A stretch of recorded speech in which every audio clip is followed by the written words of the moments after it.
은혜와 평화가 한 분 한 분들 삶에 넘쳐나길 주님의 이름으로 축원합니다.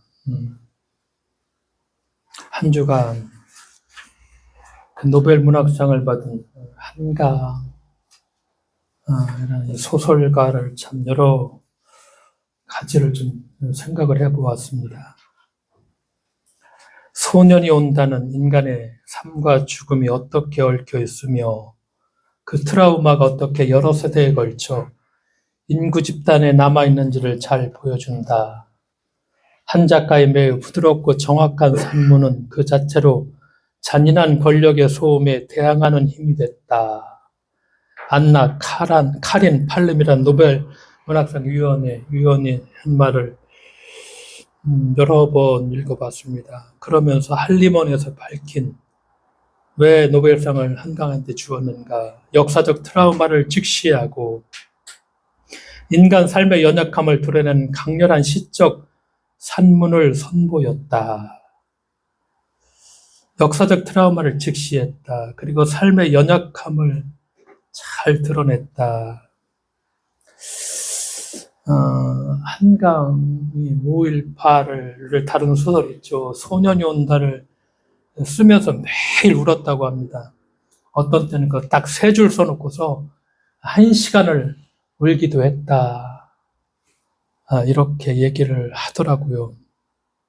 아마 BTS B가 소년이 온다를 읽었다고 댓글을 달았으니까 전 세계 BTS 팬들이 소년이 온다를 읽지 않을까.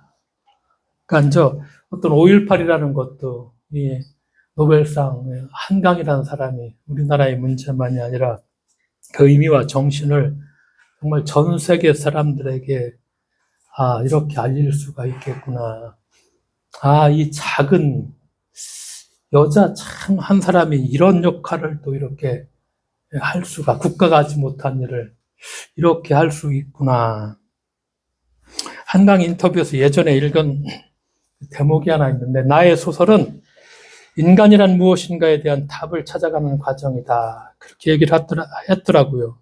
소설이란 생각해보니까 나와 다른 사람을 이해하고 더 나아가 나와 다른 사람이 함께 살아가고 있는 세상을 더 잘 이해하기 위한 노력이 아닐까. 그게 소설의 힘이 아닐까. 그런 생각을 해보았습니다. 그 한강의 소설에는 언제나 자꾸 연약한 인간들이 등장을 합니다.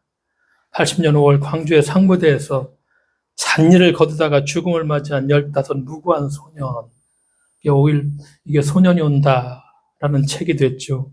그 주변에, 소년의 주변에 있었던 상처받은 이들이 많이 있었고, 채식주의자, 우리 교회에서도 3년 전인가 사서 막 같이 나눠서 읽어보았던 그런 기억들이 있는데, 육식과 가부장적 폭력을 거부하다 못해 스스로 식물처럼 되기를 선택한 여성이 있죠. 작별하지 않은 데에서는 제주의 4.3 사건이라는 비극적인 역사 속에서 살아남은 자들이 있습니다. 한강은 상처받은 연약한 사람들을 우리 곁으로 불러냅니다.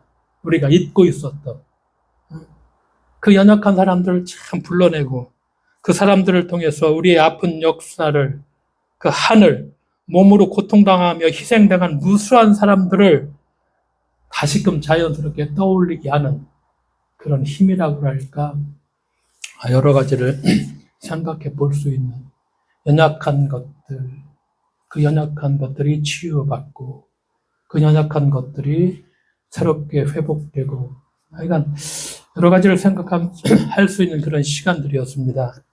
오늘 읽은 말씀에 관계해서 문학 이야기를 하나 더 하겠습니다. 이게 카프카의 얘기인데, 체코의 프라하성에 가면 아담하고 예쁜 골목길이 있습니다. 체코의 프라하에 가면 반드시 여기를 다 가는데, 황금소로라고 하는 유명한 골목길이죠. 저도 한 3-4번 가봤는데, 원래는 성에서 일하는 집사나 보추병들이 살던 곳인데, 이후에 이제 금 세공사들이 모여 살면서 황금소로라 이렇게 불렸습니다. 현재는 성벽에 몇 채의 집이 보존되어 있고, 그 중에 22번째 하늘색 집이 변신의 작가 프란츠 카프카의 작업실입니다. 이제 황금소로를 이렇게 쭉 걷다가 대부분의 사람들이 왜 황금소로를 걷느냐. 물론 골목길이 이쁘기도 하지만 카프카의 작업실을 보려는 사람들이 대부분입니다. 작은 집입니다. 거기 가보면 뭐 카프카가 어떤 작품들, 그러니까 소설을 쓰는 그런 모습들, 그런 것들을 잘 전시해 놔서 카프카를 조금 이해할 수 있는 그런 공간이죠. 카프카는 인간 존재의 불안과 위기를 특유의 정서로 다룬 실존주의 문학의 대표적 작가라고 우리가 그렇게 얘기하죠. 카프카는 프라하의 유대인 집에서 태어나 인생 초기부터 아웃사이더였습니다. 당시 프라하의 유대인들은 체코어가 아닌 독일어를 사용했기 때문에 이 사람들은 뭐 체코인으로도 뭐 독일 사람으로도 그렇게 인정받지 못했습니다. 아버지는 자수성가한 사람입니다. 자수성가했는데 카프카에게 자주 분노를 퍼부었고 아들이 문학 속으로 도피하는 것을 막 경멸했습니다. 카프카는 매사에 군림하려는 아버지와 많은 갈등을 겪으면서 평생을 사회적인 불안장애와 신경질환에 시달렸던 사람이 바로 카프카입니다. 카프카는 세상을 떠나기 1년 전에 일인데 요양을 위해서 이제 베를린으로 갔습니다. 기차를 타고 한 2시간 반이면은 프라하에서 베를린은 금방 갑니다. 카프카가 하던 도시 근교의 베를린 그 공원을 산책하다가 어린 소녀를 만났습니다. 근데 소녀가 벤치에 앉아서 막 슬프게 울고 있습니다. 카프카가 묻죠. 왜 울고 있느냐? 이 소녀는 자신이 가장 좋아하는 인형을 잃어버려서 지금 울고 있다고 합니다. 카프카가 소녀와 함께 주위를 샅샅이 막 살펴보고 나무 밑도 살펴보고 풀숲에서 인형을 다 살펴보았지만 인형을 찾지 못했습니다. 카프카가 이제 그러면서 찾지 못했으니까 소녀에게 야, 내일 다시 와서 찾아보자고 하며 잘 소녀를 달랬습니다. 근데 다음 날도 와서 이제 인형을 같이 찾았는데 인형이 발견되지 않았습니다. 이제 실망해서 고개를 푹 떨구고 있는 소녀를 보다못해 카프카가 이렇게 말을 합니다. 사실 너의 인형은 여행을 떠났어. 이렇게 카프카가 얘기를 합니다. 깜짝 놀란 소녀가 묻죠. 그걸 어떻게 알 수 있나요? 어떻게 알아요? 하니까 카프카가 인형이 너에게 전해달라며 편지를 보냈어. 얘기하니까 소녀가 믿지 못하겠다는 표정이었습니다. 그 소녀가 편지를 좀 보여달라. 이렇게 하니까 카프카가 대답을 합니다. 미안해. 깜빡 잊고 집에 놓고 와서 내일 꼭 가지고 올게. 소녀는 눈물을 매단 채 카프카를 바라보았죠. 의심과 호기심이 뒤섞인 어린 소녀의 눈빛에 카프카는 미소로 화답하고 소녀와 헤어졌습니다. 그리고 집에 돌아왔죠. 곧바로 책상에 앉았습니다. 그리고 인형 대신 편지를 쓰기 시작했습니다. 자신의 작품을 쓸 때처럼 정성을 다해가지고서 한자 편지를 썼고 절대 그 소녀를 실망시키지 않아야 되겠다 이렇게 생각을 했습니다. 그러니까 비록 임기응변으로 꾸며낸 이야기였지만 진실하게 쓰면 그 소녀의 슬픔을 위로할 수 있을 것 같았다 이렇게 얘기하죠. 그러니까 소녀의 상실감을 다른 차원의 상상으로 채워줄 수 있을 것 같았습니다. 다음날 카프카는 편지를 들고 공원으로 가서 기다리고 있던 소녀를 만났습니다. 그 소녀가 아직 글을 읽을 줄 몰랐습니다. 그래서 카프카가 대신 그 인형의 편지를 큰 소리로 읽어주었습니다. 인형은 자신이 왜 사라졌는지 그 이유를 소녀에게 이렇게 설명합니다. 울지 마. 나는 슬픈 이유로 사라진 게 아니야. 잠시 새로운 세상을 보기 위해 여행을 떠났어. 그리고 인형은 자신의 모험에 대해 날마다 편지를 보내겠다고 약속을 했습니다. 이런 식으로 카프카와 소녀의 만남은 몇 주 동안이나 이어졌습니다. 인형은 카프카의 마음을 빌어서 매일 신나는 여행 경험을 이야기했습니다. 이런 편지가 거듭되면서 그 소녀의 마음은 조금씩 회복되어 갔습니다. 며칠 후 그 소녀는 자신이 인형을 잃어버렸다는 사실조차 까맣게 잊어버렸습니다. 대신 카프카가 들려주는 상상 속 이야기에 완전히 몰입하게 되었고 3주가 지났을 때 소녀의 슬픔은 완전하게 치유가 되었습니다. 마지막 날 카프카는 마침내 긴 여행을 마치고 베를린으로 돌아온 인형을 손에 들고서 소녀 앞에 나타났습니다. 물론 그 인형은 카프카가 소녀를 위해 산 마지막 선물이었습니다. 소녀가 놀라며 말하죠. 아, 이건 내 인형과 전혀 안 닮았어요. 그러니까 카프카가 인형이 쓴 또 다른 편지를 읽어주었습니다. 내 여행이 나를 변화시켰어. 어린 소녀는 새 인형을 꼭 안고 행복하게 집으로 돌아갔습니다. 그로부터 몇 달 후 카프카는 세상을 떠났습니다. 41살, 너무도 이른 나이였죠. 그리고 여러 해가 지났습니다. 이제 어른이 된 소녀는 인형 속에서 카프카의 서명이 적힌 편지 한 장을 발견했습니다. 거기엔 이렇게 적혀 있었습니다. 내가 사랑하는 것은 모두 언젠가는 사라져 버릴지도 몰라. 하지만 그것은 반드시 다른 형태의 사랑으로 돌아올 거야.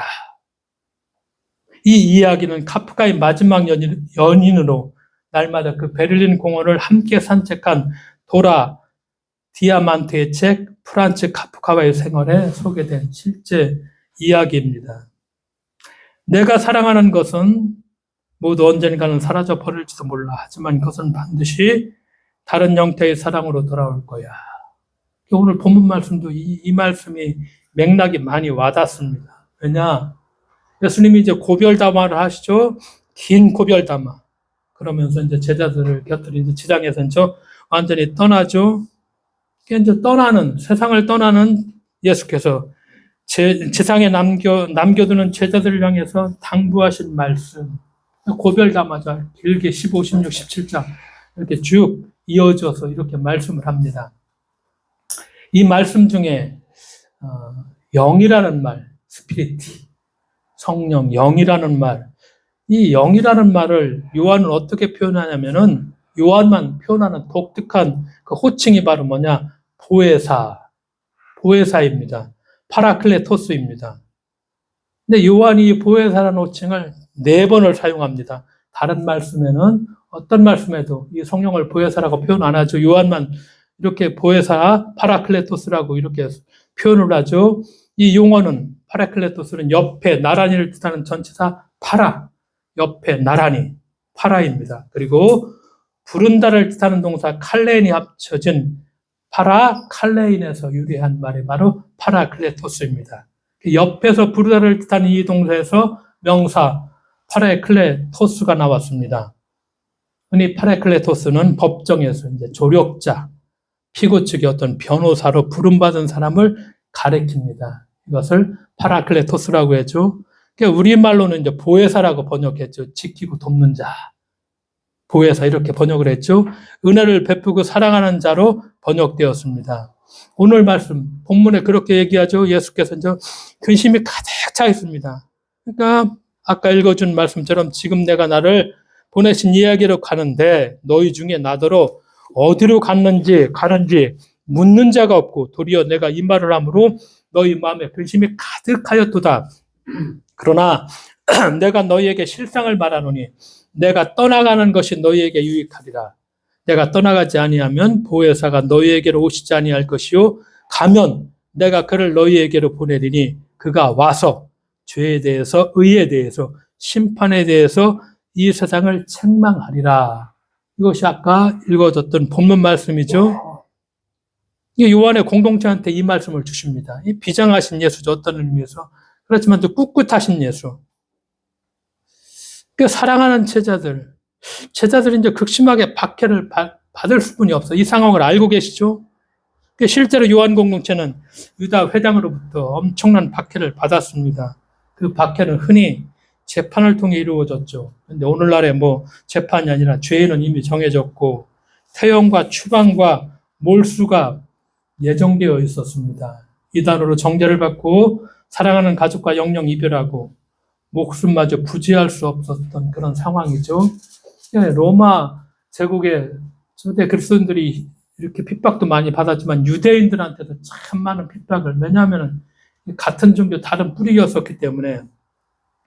서기한 메이디안 80년 후반에 오면 이때 요한복음이 기록되기 시작하는데 이때 유대 회당은 그리스도를 개종한 사람들에 대해서 이단자를 딱 정지해 놓고 이단자들 정죄하는 축도까지 올리는 어떤 판결문이 파문결의를 했는데 이 기도문에는 예수를 따르는 사람들의 이름을 하나님의 생명책에서 영원히 지워달라고 하는 무서운 탄식, 이것을 이제 유대인들이 기도 시간에 이렇게 낭독했죠. 그러니까 이 상황이죠. 그러니까 이 요한 공동체는 이제 불안합니다. 그랬을 때 예수님은 보혜사 성령을 통해서, 파라클레토스 보혜사 성령을 통해서 위로와 희망의 메시지를 지금 선포하고 있죠. 근데 이런 상황에서 이제 나를 지키고 보호하는 이가 파라클레토스, 법정에서의 조력자, 피고인 측의 어떤 변호인, 쉽게 말하면 지키고 보호해주는 보혜사. 이 보혜사가 너희들을 지키고 위로해 줄 것이다. 이렇게 말씀하죠. 오늘날의 우리의 상황에 빗대 보면 우리가 살면서 어떤 때는 세상 사람들이 나를 향해 손가락질 할 수도 있고, 억울한 내 사연에는 아무 소리도 귀 기울이지 않으며 내가 어찌할 수 없는 강한 소용돌이가 어떤 때는 나의 삶의 전체를 참 휩쓸어가는 그런 상황이 벌어질 수가 있고, 법정에 끌려나가 자신을 변호해야 되는 그런 상황. 근데 그때 보혜사 성령이 함께 하신다. 이렇게 예수님께서 근심에 떠는 초대교회 이제 요한 공동체가 그렇게 박해 중에 있는 이 공동체를 향해서 두려워하지 말라, 걱정하지 말라. 내가 없지만 보혜사 파라클레토스가 지키고 보호해 주실 것이다. 이렇게 위로의 희망의 메시지를 전달하고 있죠. 그러니까 요한은 이 보혜사가 단지 변호인의 역할을 할 뿐만 아니라 세상의 불의를 적극적으로 고발하는 또 검사 역할을 한다고 했죠. 그래서 죄에 대해서 보혜사가 와서 죄가 무엇인지, 의가 무엇인지, 심판에 대해서 세상을 책망하게 될 것이라 이렇게 말씀하죠. 그러니까 우리가 세상을 살아가면서 이런 분이 내 옆에 나란히 계신다면 우리가 얼마나 든든하고 안심이 될까. 든든하고 안심이 되니까 걱정 말고 이렇게 살아가라. 주께서 오늘 이렇게 희망의 메시지를 우리에게 주죠. 근데 이 보혜사라는 말이 또 다른 그 표현 안에는 위로자라는 말이 있습니다. 예수께서 지상을 떠나는 슬픔에 빠져 있는 초대교회를 위로하고 소망을 주는 영이 바로 이 보혜사 성령이었죠. 그래서 바울이 어떻게 고백합니까? 우리의 연약함을 도우신다. 이 성령, 이 영은 우리의 연약함을 도와주시며 말할 수 없는 탄식으로 우리를 위해서 친히 간구해 주시는 분. 내가 간구할 수 없을 적에 그때 성령께서 대신 나를 대신해서 간구해 주시고 그분은 우리의 연약함을 도와주신다. 일찍이 이사야가 이 하나님의 영을 이렇게 예언하고 있죠. 이사야서 61장 1절에서 3절에 보니까 주 여호와의 영이 내게 내리셨으니 이는 여호와께서 영이 내리셨다. 그래서 여호와께서 마음이 상한 자를 고치며 모든 슬픔에 있는 자를 슬퍼하는 자를 위로하되 무릇 시온에서 슬퍼하는 자에게 화관을 주어 그 죄를 대신하여 기쁨의 기름으로 그 슬픔을 대신하며 찬송의 옷으로 그 근심을 대신하시고. 우리가 복음성가 중에 이 복음성가를 많이 불렀던 그런 기억들이 있는데 교회를 다닐 적에, 그러니까 보혜사 성령은 슬퍼하는 사람에게 죄 대신 화관을 씌워주신다. 슬픔 대신에 기쁨의 기름을 발라주신다. 괴로운 마음 대신에 찬송의 마음에 가득하게 하시는 그런 분이시다. 이렇게 이사야가 말씀하죠. 이스라엘 사람들이 큰 죄를 지었을 때 혹은 감당할 수 없는 슬픔에 빠졌을 적에 타다나무가 이 죄를 뒤집어 씁니다. 그리고 슬피 울죠. 그렇게 마음이 까맣게 타버린 사람들에게 죄가 아니다. 이제 화관을 씌워주신다. 그렇게 말씀하시죠. 화관으로 번역된 히브리어 이게 푸에르라는 히브리어인데 성서에서는 여자들이 장식품의 한 가지였을 뿐만 아니라 신랑의 기쁨의 표시로 머리에 쓰는 관이었고 또 전쟁에서 승리했을 적에 그 머리에 쓰는 관이 이 화관이었습니다. 그러니까 얼마나 좋았으면 꽃바구니를 머리에 그렇게 쓰고 있었을까. 신약 성서에서는 이 화관이 그리스 말이죠. 스테마, 나는 이런 말인데 사도행전 14장 13절에 제사장의 머리에 두른 화환이나 제사장의 지팡이를 의미했습니다. 바울과 바나바가 루스드라에서 이제 안진뱅이를 고쳤을 적에 다른 제사장들이 두 사람을 신으로 생각해서 가져온 제물 중에 이 지팡이가 있었습니다. 그러므로 위로하시는 하나님의 영이 슬퍼하는 자에게 죄 대신 화관을 씌워준다. 이 말은 그 영이 캄캄한 유리 앞길에 지팡이 혹은 등불이 되어주신다. 이런 말씀이기도 하죠. 80년대 때 그 윤복희가 불렀던 여러분 노래 기억하시죠? It's You. 가수 윤복희가 불렀죠. 윤복희 씨가 이제 이혼했죠. 병과 암까지 앓았죠. 그렇게 질병과 이혼으로 고통받는 우울증에 시달리고 있을 때 이제 오빠 윤환기가 나중에 목사가 됐는데 윤환기 목사가 지어준 노래죠. 이 노래가 이제 수없이 리메이크가 된 노래인데 최근에는 찾아보니까 에일리가 불렀고 소양도 이 노래를 불렀더라고요. 근데 이 노래는 이 노래는 앞서 소개한 이사야서의 내용을 중심으로 윤환기가 만들었습니다. 주 하나님의 영이 내게 임하셨으니 주님께서 나를 보내셔서 상한 마음을 싸매어주고 슬퍼하는 사람들에게 제 대신에 화관을 씌워주셨다. 윤환기 목사는 이 영어로 된 가사에서는 화관을 지팡으로 바꿔 이렇게 가사를 썼습니다. 앞이 안 보이고 캄캄하니 주님이 말씀하셨지.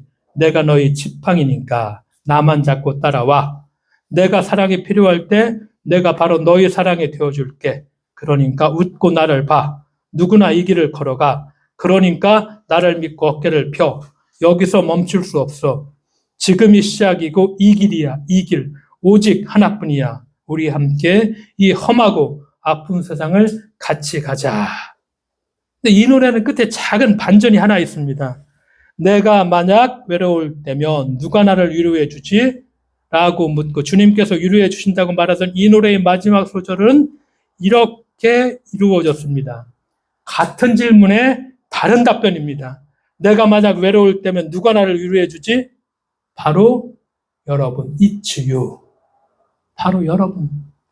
그러니까 위로받던 우리가 이렇게 이제 위로받던 우리가 회복이 되어서 어떤 사람이 된다? 위로해 주는 자가 된다. 위로자가 된다. 우리가 위로받고 있는 사람들인가요? 아니면 우리는 지금 위로해 주는 그런 사람들인가요? 우리는 어떤 사람인가요? 안정원 선생님 어떤 사람인가요? 가사 찾고 있었습니까? 네, 잘하셨어요. 김매란 선생님, 우리는 위로받는 사람인가요? 위로해주는 사람인가요? 본인은?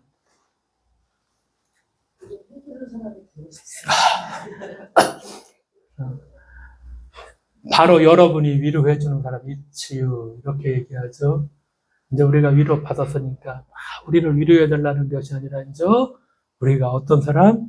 정말 위로해주는 사람이 좀 돼야 되지 않나.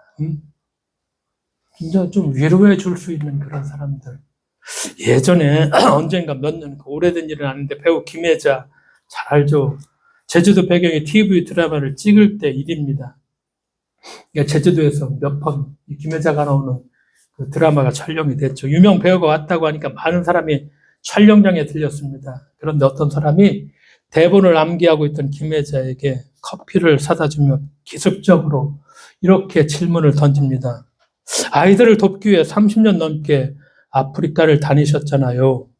그런 노력이 대단한 일이라는 건 두말할 필요 없지만 그렇게 해서 아프리카 상황이 나아졌다고 생각하세요. 기독교를 전파해서 아이들이 더 인간적으로 자라나는 세상이 되었나요? 이렇게 묻습니다. 분위기는 갑자기 어색해졌죠. 더 불편해지기 전에 누군가가 그 질문한 사람을 이렇게 세우려는 순간에 김혜자가 입을 열어서 이렇게 얘기합니다. 나는 아무 힘이 없는 사람이에요. 처음에는 나은 사람의 노력만으로도 아프리카가 조금은 달라질 줄 알았어요. 하지만 당장 먹을 것도 없는데 아이가 아이를 낳고 20살도 안 된 아이들이 총을 들고 다른 아이들을 죽이는 것을 보면서 내가 할 수 있는 일은 아무것도 없다는 것을 깨달았어요. 눈물을 참을 수 없었고 매일 눈이 퉁퉁 부었어요. 내 안에 있는 것은 슬픔과 분노가 전부였습니다. 나는 기독교를 전파하려고 그곳에 간 게 아니에요. 흙탕물을 마시고 파리가 눈곱에 덕지덕지 달라붙은 사람들에게 하나님을 믿으세요. 하나님을 믿고 구원되세요. 라고 말하는 건 폭력에 가까운 일이라고 생각해요. 하나님이 그 현장에 계신다면 나를 믿고 구원받으라고 하시겠어요? 먹을 걸 주고 병을 치료해 주지 않으시겠어요?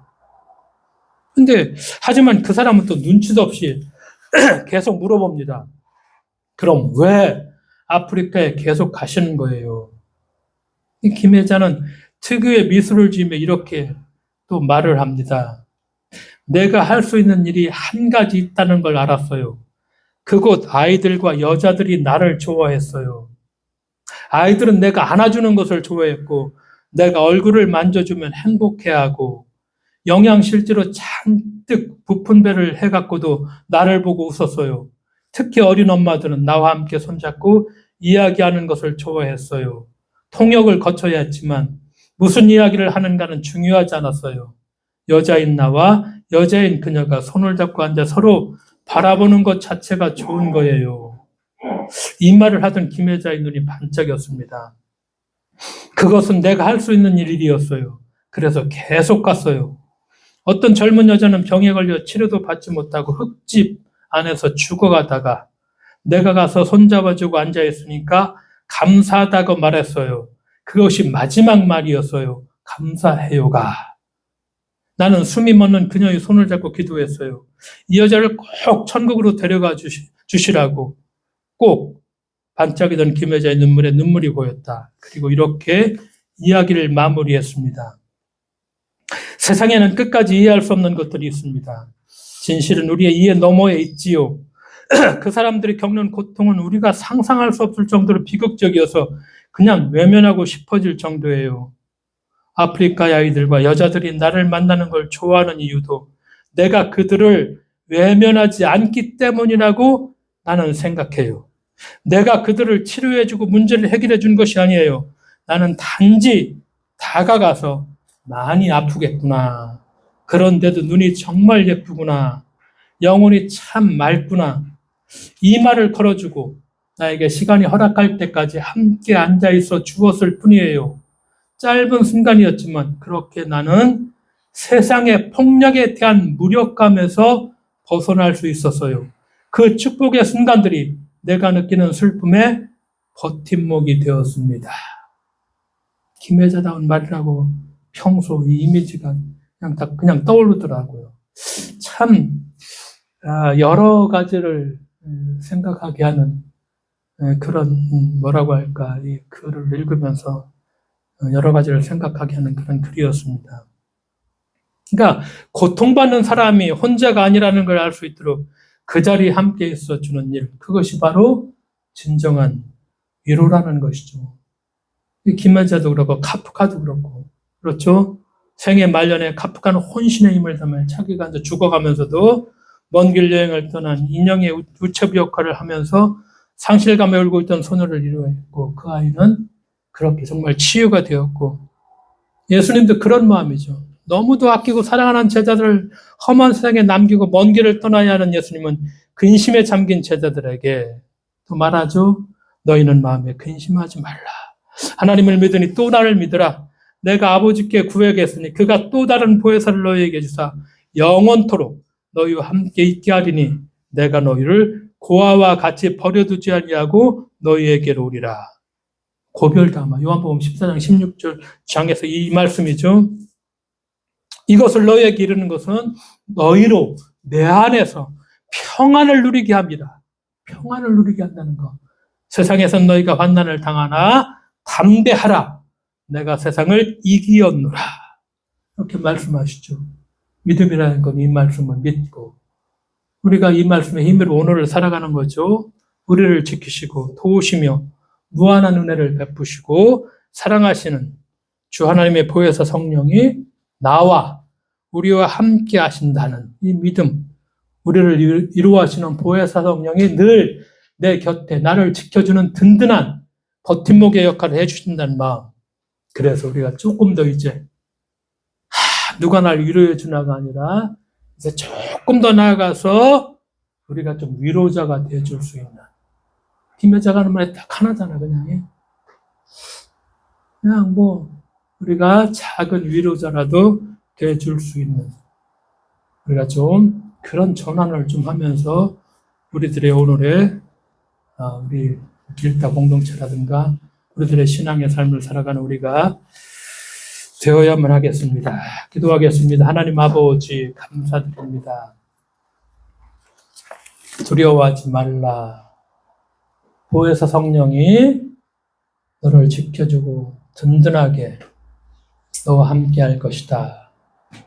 우리를 위로하시는 그 보혜사 성령, 이제 우리가 조금 더 연약한 다른 사람들을 위로할 수 있는, 한강처럼 그를 통해서 연약한 사람들에게 새로운 희망과 치유의 메시지를 전파했듯이 우리도 성령께서 우리와 함께 하심을 믿고 작은 위로자의 역할을 해나가는 우리가 될 수 있도록 주께서 우리를 일으켜 세워주실 것을 믿으며 예수님의 이름으로 기도드리옵나이다. 아멘.